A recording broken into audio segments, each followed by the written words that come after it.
दानिया खान, इनको कौन नहीं जानता। मतलब चंद कुछ मंथ पहले अपने बॉयफ्रेंड के साथ लिव इन रिलेशन में चली गई थी। रीज़न बताई कि मैं अपनी सौतेली माँ से इरिटेट हो गई थी। तो देखो, ये लोग ना रील क्रिएटर है, इनको मतलब माइंड या दिल दिमाग इस्तेमाल करना नहीं होता। इनको दीन इस्लाम से कोई लेना देना नहीं, बस इसका नाम मुस्लिम है।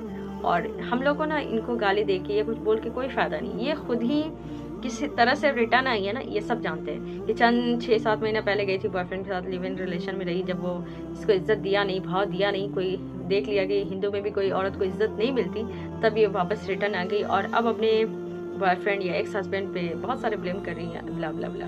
क्या तो देख लिया ना आप लोगों ने, जितनी भी मुस्लिम बहनें हैं वो देख ली कि कितने हिंदू लड़के मुस्लिम लड़कियों की इज्जत करते। देखो, हमें कोई लेना देना नहीं है, हिंदू से कोई दुश्मनी नहीं है, लेकिन हमें हर वो इंसान से, चाहे मुस्लिम हो या लड़का या हिंदू हो, नफरत है या गुस्सा है या उसको मतलब सज़ा होनी चाहिए। जो मुस्लिम लड़की को चाहे हिंदू लड़की को ही यूज़ करके फेंक दे रहा है, क्योंकि इंसान, लड़की भी एक इंसान है, उसे टिश्यू पेपर नहीं समझो।